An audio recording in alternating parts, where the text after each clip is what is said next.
is so touching what this guy said after heroically storming the Zamfara state government house gate alone, that if he was afraid of dying, he wouldn't be on the streets protesting.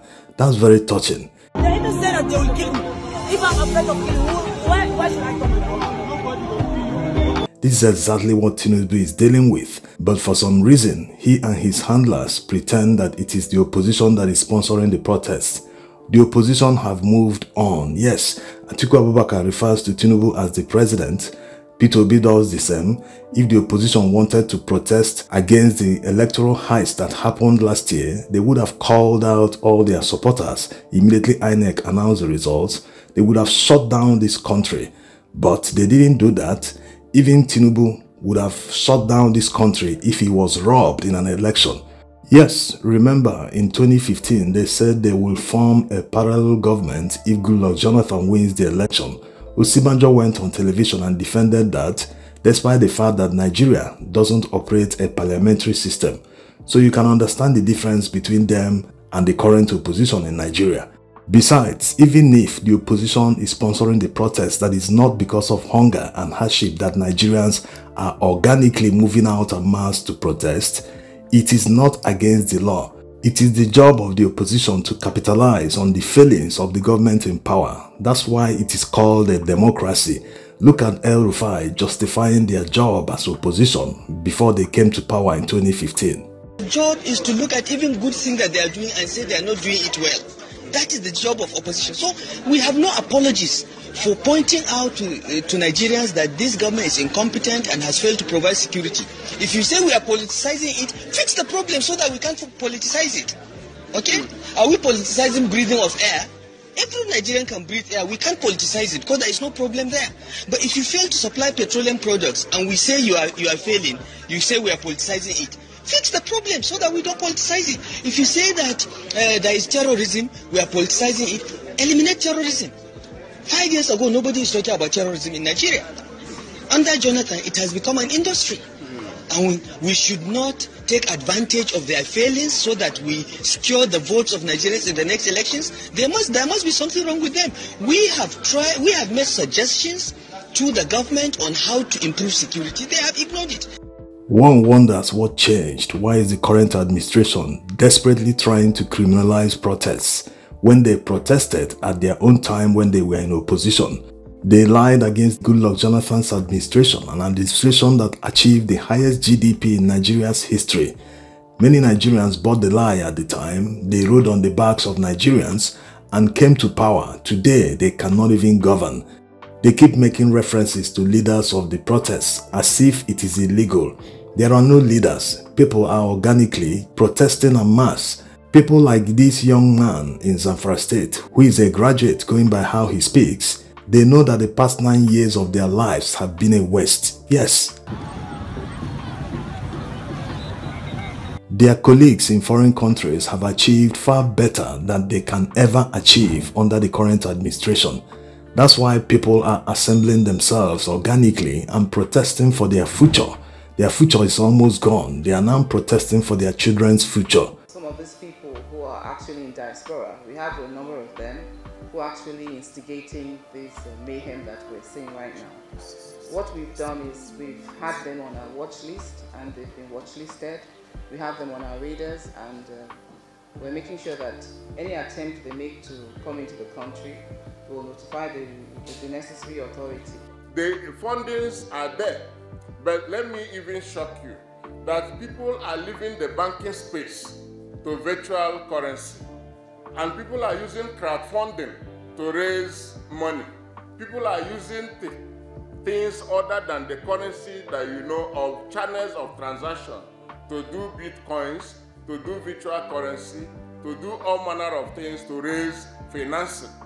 Will blocking these accounts stop the protests? No. Even if these accounts exist in reality, they are using the money for humanitarian purposes, buying water for protesters, buying food and all that. All these the government refused to do. If food was available and affordable in Nigeria, people wouldn't be out on the streets protesting in the first place. And the security agencies are very quick to act in these instances when it affects the government. but they've never tracked the account or blocked the account of a kidnapper since kidnapping became huge business in Nigeria. These people collect millions of naira in ransom, but the security agencies have never been able to track any of the accounts, even in cases people make reports and submit evidences, including the account numbers they wired money to. The security agencies have never recovered any such amount of money from any account. So just like the police announced they will charge this tailor for treason for supplying Russian flags to protesters, and that all protesters waving Russian flags will be charged for treason if they are arrested, all these measures do not in any way address the real issues that made Nigerians to come out to protest in the first place. So in other words, they are chasing shadows. Why not invest this energy they expend in chasing shadows to address the real problems that made Nigerians to troop out in their numbers to protest against hunger, hardship, and the general suffering going on in the land? Are we happy? Hunger there! Hunger there! Hunger there! Hunger there! Who caused the hunger? Who caused the hunger? Who caused the hunger? Who caused the hunger? We must end! We must end! We must end! We must end! They try shifting the blame to the governors, asking what they have done with the increased federal allocation they receive. One governor answered Tinubu in an interview with Channels TV. Governor Mutfwang of Plateau State said yes, they now receive more allocation, but the problem is the purchasing power has seriously reduced. Thank you, Kayla. I can't answer for all the governors, but let me take exception to the use of the term money given to the states. These are constitutional allocation from the federation account based on the revenue allocation formula. So they are legitimate disbursements to the state. Now, it is true that in terms of figure, in terms of amount, it has actually increased. But in terms of purchasing power, in terms of real value, it has decreased. It has decreased very significantly. It doesn't need any rocket science. So the increase in federal allocation translates to nothing because of the naira devaluation. Besides, it's not the governors that caused the problem Nigerians are facing today. Governors do not have the power to devalue naira. It was Tinubu that did that. Governors also do not have the power to increase petrol price. It was Tinubu that did that. So let them stop blaming others and for once accept responsibility for their failings. Nigerians will appreciate that. Instead of always shifting the blame, they've blamed 16 years of PDP, blamed Buhari that Tinubu said he will take after him, that he will continue from where he stopped. They've blamed everyone blamable, Binance, foreign institutions, everyone except themselves. The good thing is no one is buying all their narratives, even in the North. In fact, the North seems to be more politically aware right now more than people in the South. They are always out on the streets protesting despite all the danger and the shoot-on-sight order.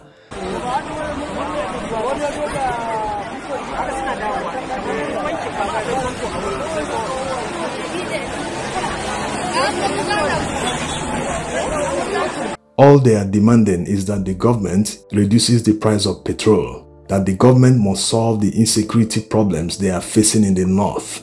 Yes, these people have been living under serious danger, under serious insecurity from terrorists, from bandits, from kidnappers, from all sorts of criminals. So they want an end to all this so that farmers can go back to their farms and food production will increase, which will ultimately reduce hunger.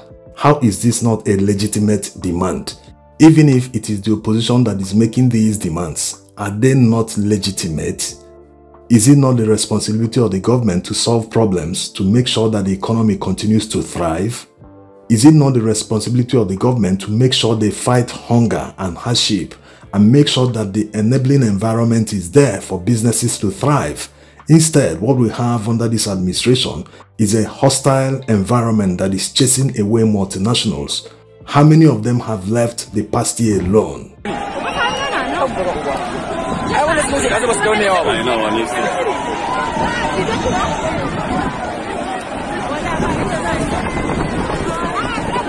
No responsible government will see citizens suffering and not do something about it. All these boys that are out on the streets in the north protesting, they can all join banditry or form criminal organizations terrorizing people, but they choose not to because they want a better country. They want a better country for their children's future. Instead of the government to do the right thing, they are busy chasing rats while the house is burning. Thanks for watching.